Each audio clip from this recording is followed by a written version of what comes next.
Yo, what's good, YouTube? This is Jay from TNJ, and welcome back to the Montreal Expos franchise.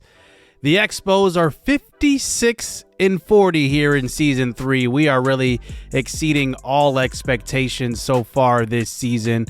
And coming off of a really good draft episode and the All-Star game, we now head towards the trade deadline. At the end of last episode, we went to free agency and signed Dylan Moore to kind of replace what we thought Christian Arroyo was going to be, who we picked up in the Rule 5 draft.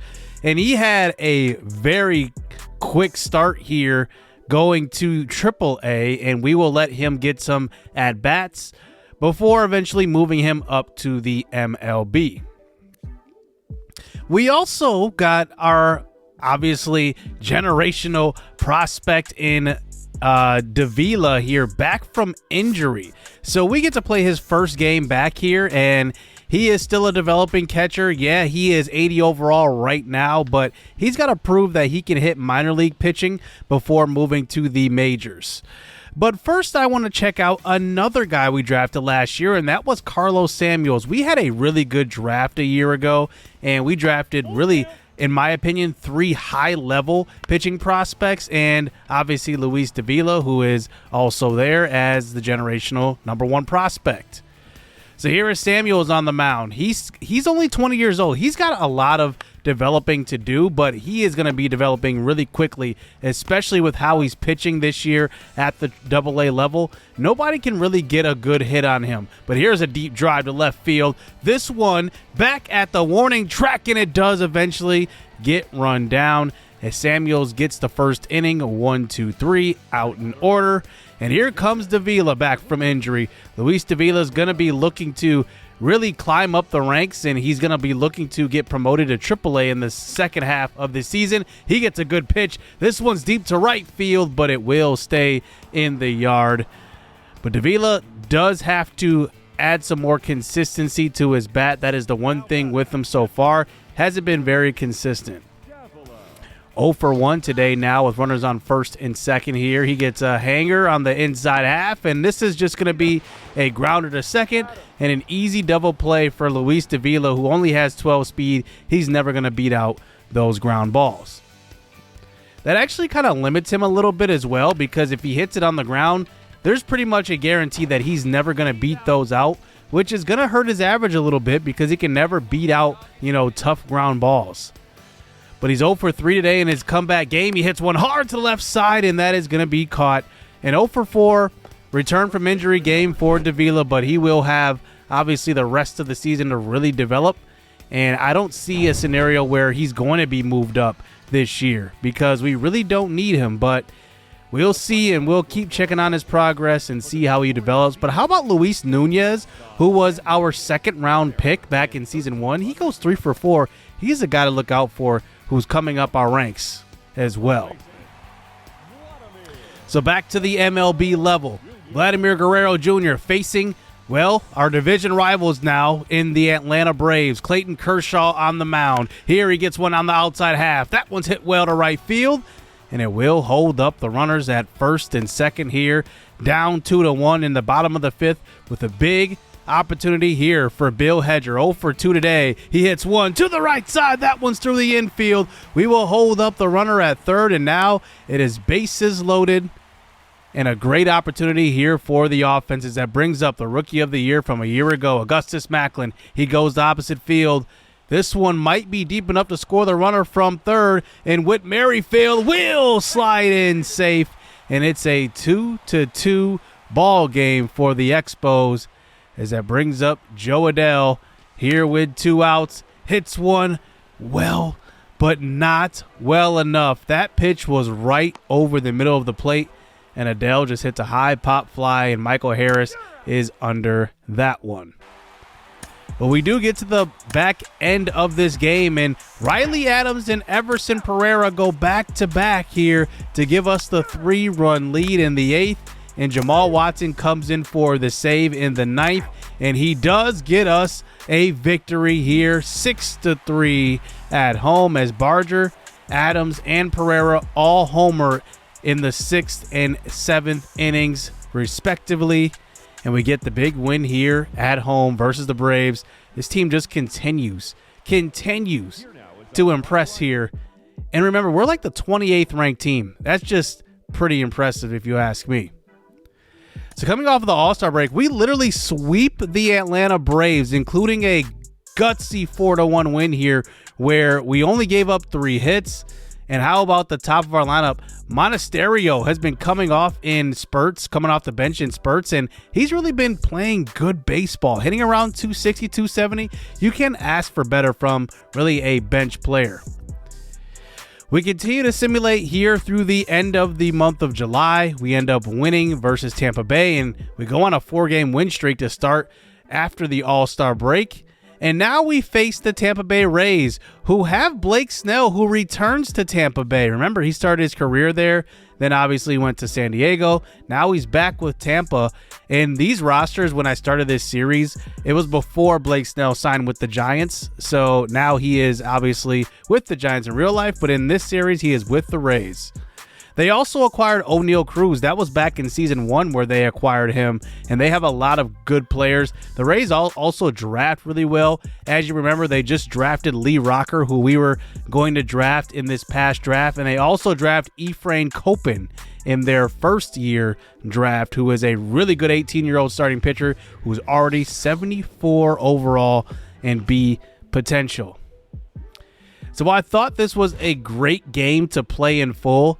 They are actually first in the AL wildcard race. We are first in the AL wildcard race in the NL. So both the NL and AL wildcard chase leaders are here in this game. And we will put Alexander Santiago on the mound, who's really having an all-star year, but he was a snub and he did not make the team. So here's Bobby Witt Jr. now with the Tampa Bay Rays. They have really loaded up here in the AL East, and that one will be a ground ball single. As he does have 99 speed, he makes it there as that brings up Josh Lowe to the plate, hits one to the left side. Augustus Macklin, who is actually number 1 right now as far as Gold Glove third baseman. Yandy Diaz to the plate. He hits a single to left field. That one will easily score Bobby Witt with 99 speed, and it is 1-0 here for the Tampa Bay Rays. O'Neal Cruz, it looks really weird seeing him in a Tampa Bay uniform. High pitch, and a swing, and a miss, and a throw him out at second, as that was a hit and run. Not executed very well, as that brings up Randy Arozarena with 2 outs, hits one to right field, and that one will be the 3rd out of the inning. The Tampa Bay Rays do snag the lead here early on, as that brings up Cal Mitchell in the bottom of the 1st inning with 1 out, and Cal Mitchell just continues to get hits. The funny thing about Cal Mitchell is he's just a singles hitter. He just hits a lot of singles. Not much else, though. Here is Vladdy Jr. to the plate, though, with 1 out. He hits a chopper to the right side, and Mitchell does move over to second base, as that brings up Bill Hedger with a chance to drive in a run. He's hitting over 300 at this point, and hits one through the infield. Mitchell doesn't have great speed, so I'm not even going to try to test the arm in right field. So now we have runners on the corners. And that's going to bring up Joe Adell hitting in the 5th spot today. And he swings and misses at a 97-mile-an-hour fastball up in the zone. And that was probably too close to take. And we do get out of that inning with nothing doing. Amac to the plate. He walks to start the bottom of the 2nd inning, as that brings up Riley Adams, who platoons with Blake Sabol versus left-handed pitching. And he hits one well all the way to the wall in right field. Adams will make it to 2nd. Amac will make it to 3rd. And now we have runners in scoring position with 1 out. Bruce Edwards gets to start in center field today, and he swings and misses at that pitch up in the zone. And Edwards is an interesting case because I think he's a guy that if we let sit in the minor leagues, he just wouldn't probably get a chance to ever move up. So I want to try him out early on in his career. But we do get out of this inning with no runs once again, as Whit Merrifield flies out to right. Top 3 now as Bobby Witt comes back to the plate and hits one well to the left side. That one will get all the way to the wall past Cal Mitchell. 99 speed Bobby Witt will make it easy with a stand-up double here into second base. He's almost got 30 doubles on the year. That is just incredible. As Josh Lowe comes to the plate now, he hits one to the left side. That one will be a single, and it will score Bobby Witt again. Bobby Witt is like the perfect leadoff man for this lineup, to be honest with you, and he makes it 2-0. Yandy Diaz, who comes to the plate now, he hits one over the second baseman's head, and that one will get to Bruce in the outfield, and it's now 3-0 here for the Rays. So a very good offensive output through the first few innings for the Rays, and this is a good baseball team as well. They are no slouch of a lineup. As that brings up O'Neal Cruz, and the hits continue to come here as it's another single, as we do hold up the runner at second base, but this inning continues. Randy Arozarena to the plate now. 0 for 1 today. Make it 0 for 2 on the swinging high fastball right there. And Santiago has his 4th strikeout on the evening, as it brings up Isaac Paredes to the plate. A fly ball into short right field. Why didn't Joe Adell not call off Whit Merrifield right there? But it will get us out of the inning.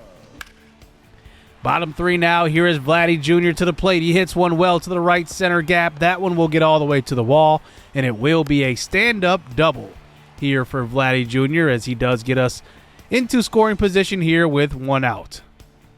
Joe Adell, he swings through that pitch up in the zone. He was a little early on that, and nothing doing through the first 4.5 innings here, as we do get into a little jam here with runners on the corners. Here's a ground ball up the middle, and a good double play turn by Whit Merrifield and Addison Barger as we do get out of this one. But it's rally time as we enter the bottom of the 5th inning.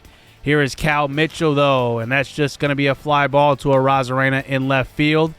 And nothing doing through 5 innings for this offense. Bottom 6 now. Blake Snell still in the game, and he hits one well to right field. That's gone. Joe Adell. He's been really, really good for us. I've been pleasantly surprised by his play. Obviously, he has the big arm.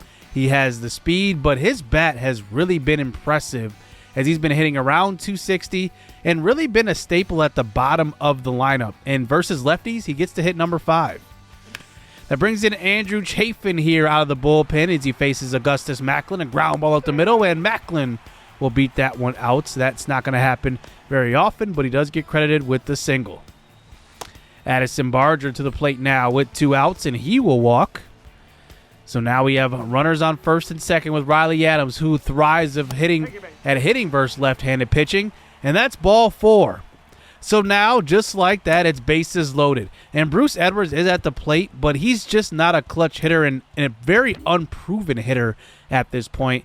So I decided to bring in Andrew Monasterio, who I talked about a little bit earlier. He's been hitting tremendously off the bench. He's hitting 264, OPS at 746, but a really good bench bat and a very good defensive player coming off of the bench. And here with bases loaded, he's just a little late on that inside pitch, and it's a ground ball to second, and the Rays get out of that inning. No runs given up here. That brings us to Vladdy Jr. to the plate now in the bottom of the 7th inning, and he swings at a changeup right over the middle of the plate. That's a big mistake by Kevin Kelly, and it's a solo jack here. It gets us at least closer to this 3-run lead here for the Rays. We need a lot more offense than that, but at least he brings it within 2. But moving on to the bottom of the 9th inning now, they bring in Pete Fairbanks in for the save. Here is Monasterio, and he comes through with another solo home run. And now we are within 1 run in the 9th inning.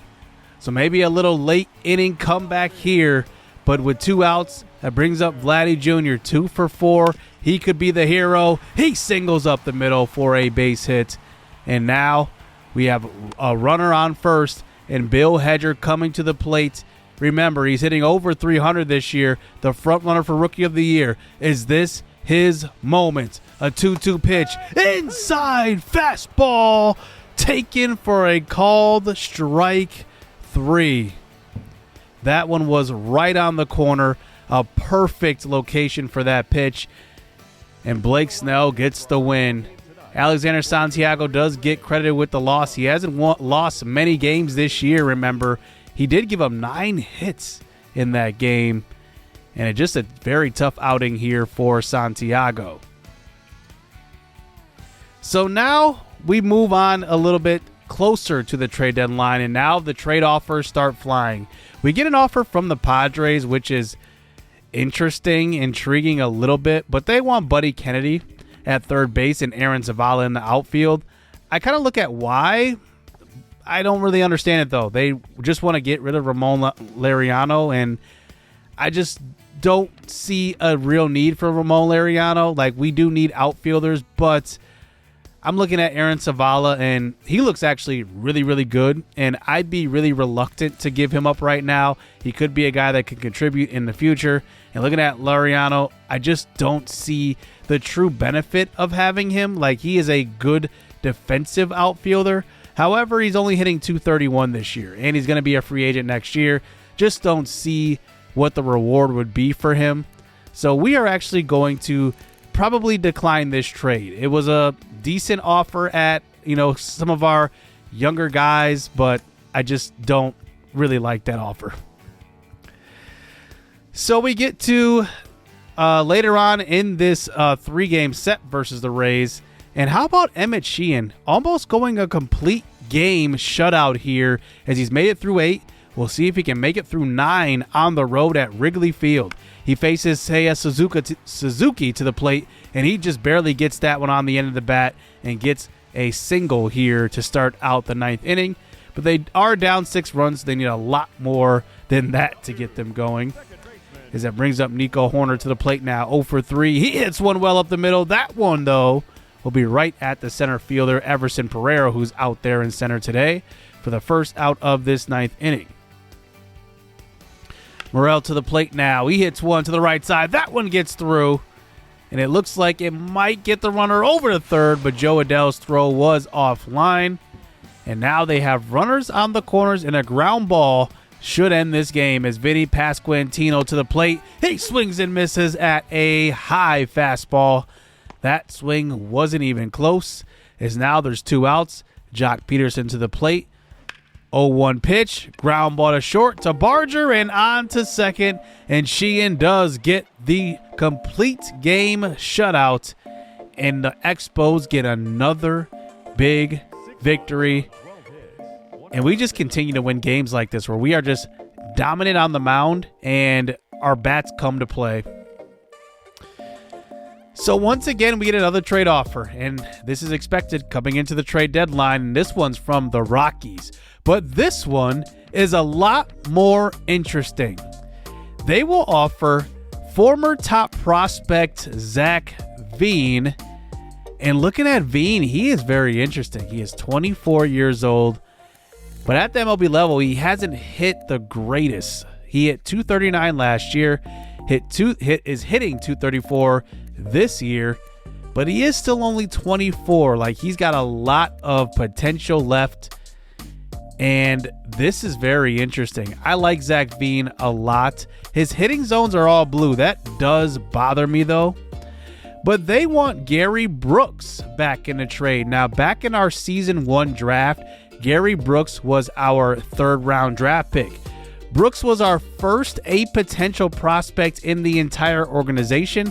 So far at AA, he's having a decent year, 11-6, a 2.64 ERA, a 1.22 WHIP.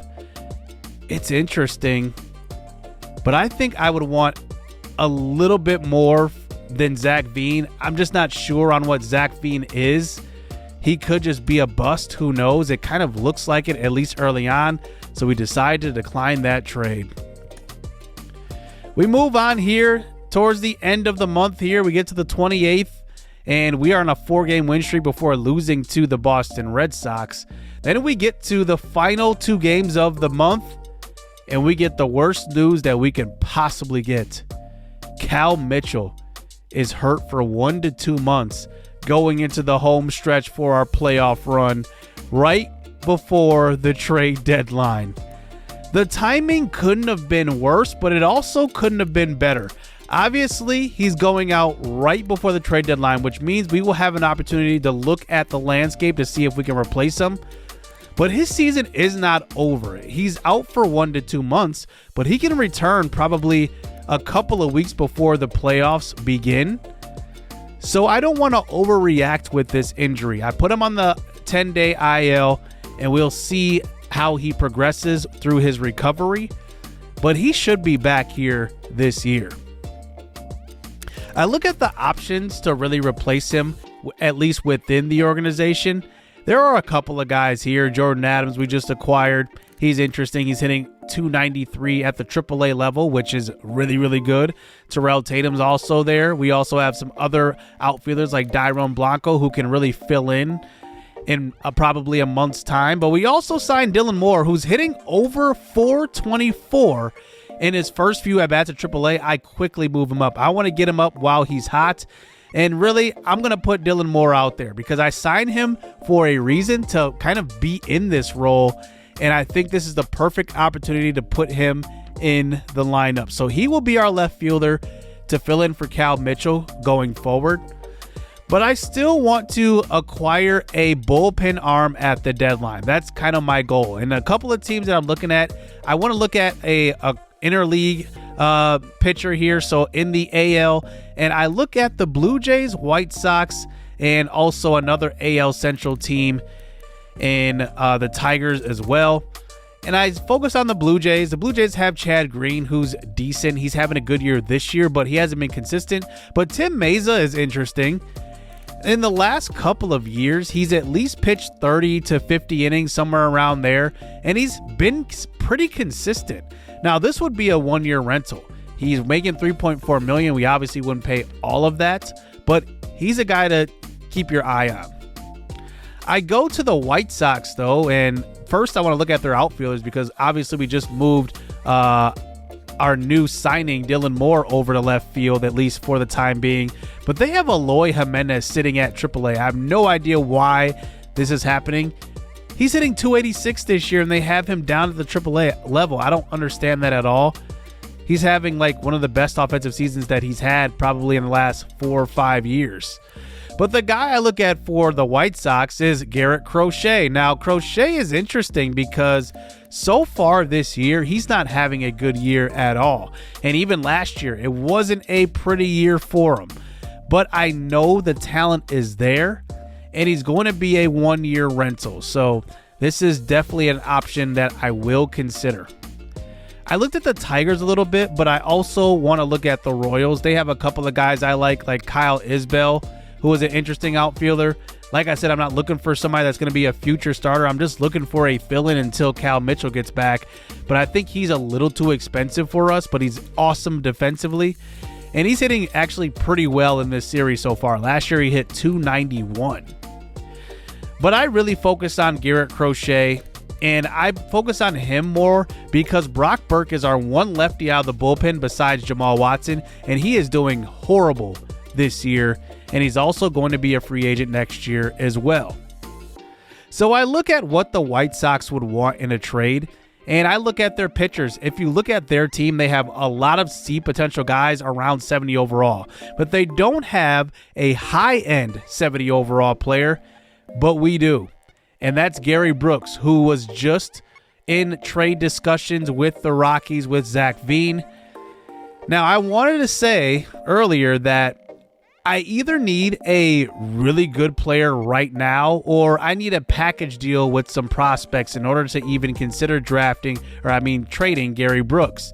I look at the guys around him, and we just have a lot of pitching prospects right now. We saw Carlos Samuels earlier. We saw Diego a little bit earlier in the season when we saw him pitch. I think he's going to be ready for the pros at least pretty soon. And then we also have Gregorio Camacho, who is 18 years old. I think this trade just makes a lot of sense for both teams because in order to get a elite level relief pitcher like Garrett Crochet, you're going to need to give up a lot. And I think this is just fair for both teams. So we will trade Gary Brooks, who was our first A potential prospect, for a high level bullpen arm. And he will get a lot of innings pitched down the stretch. And obviously, if we make the playoffs, he will play a big part there. So that will be our only trade deadline trade. I wanted to be realistic with it. I wanted to obviously use an outfielder within the organization, and we just signed Dylan Moore. It just made too much sense since he was a utility guy to put him in left field. And now we will see what he does in his first start versus the Arizona Diamondbacks now, and we'll see what he can do. I said the Diamondbacks, I meant the Phillies.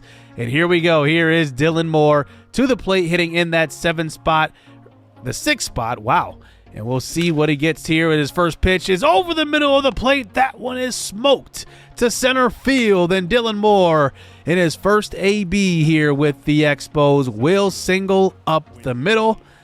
And it's his first career hit here with the Expos. A good start here, and he makes an impression on this offense. Addison Barger comes up next now, and he hits one well to the right side. That one will get through the infield. And now we have bases loaded here with 2 outs, and that brings up the 9-hole hitter in this lineup. That's Joe Adell, who has excelled at hitting number 9 at the bottom. He hits one hard to the right side. This one's bobbled, thrown on to first, and Joe Adell has the speed to beat that one out. And that's the issue, because if Joe Adell gets on base, he's 98 speed, as that brings up the top of the order here. Whit Merrifield goes deep to right field. This one's off of the top of the wall. Adell will score all the way from first base, and it's a bases clearing double in a 4-1 lead. That's his 25th double of the year. Whit Merrifield is quietly having a really good year at age 37. Blake Sabol at the plate now. He just continues to rake here in this series. 91 clutch rating comes in the clutch here, and it's 5-1 just like that here in the 2nd inning. Sabol has really been a amazing pickup in this series, as that brings up Vladdy Jr. Ground ball to third base, and it's a 5-1 lead. Now Dylan Moore comes up here in his 2nd AB in the top of the 3rd inning already. Now with runners on 1st and 2nd here, no outs. 2-1 pitch over the middle of the plate. This one driven deep, and it's gone. Dylan Moore gives the Expos the 8-1 lead off of one swing of the bat. And that's a way to make your debut here with the Expos, as we have the big lead. His 3rd AB already coming in the 4th inning, though, and he does fly out to center field. But a 2-for-3 day here for Moore so far. And now here he comes up in his 4th at-bat here in the 6th inning. And it's now an 11-2 game. Outside cutter. That one was the slowest cutter I've ever seen at 84 mile an hour. And it's ball 4, even though that one looked like it was in the zone. Final AB here for Dylan Moore here in the top of the 9th inning. He's having a 2-for-3 day today, facing Matt Strahm on the mound, and that's a swing and a miss. But a 2-for-4 debut here for Dylan Moore. I think he's going to be just fine filling in for Cal Mitchell. And who knows, if he continues to play like he did today, who knows what's going to happen. He could get maybe a more of an expanded role than what we initially thought when we signed him. And here he is again. 2 home runs in the next game. So 2 back-to-back games with homers for Dylan Moore. 3 already in his first 6 at-bats. Can he make it 4? Here is Moore. Oh, he gets a hanger right over the middle of the plate. Just late on that one. He fouls it off, as that brings it to an eventual 3-2 pitch here. This one over the middle again. He's a bit early, but that one's fouled off once more. As now this will be the 13th pitch of the at-bat here. A 3-2 pitch up in the zone. Good location on that fastball, by the way. And it's a swinging strike 3. But Dylan Moore showed that we probably made a good decision on not trading for anybody and letting him play. He's already made an impact at the MLB level. So that will do it here for this episode. And I think what we're going to be doing next episode is obviously starting with reviewing our draft picks and revealing how the number 1 prospect, according to MLB.com, ends up ranking as far as overall and potential. Very, very excited for that. And then we will get to our really our home stretch here in the season, making our playoff push. Hit subscribe, hit that like button. I hope you guys enjoyed this episode, and let me know what you guys thought of the deadline. I wanted to make sure I kept it realistic, and I wanted to stay true to the rebuild. So stay tuned. Let's get it. Let's go. I like getting money, I got time to get it. Target on me, so my car's a tinny. Dancing with the devil, I don't bargain with it. Bobbing in the dash, and the stick is with it. And I hit the 4-5 on the west side. But I'm from the east side, this how we slide. This how we ride, yeah, this how we ride.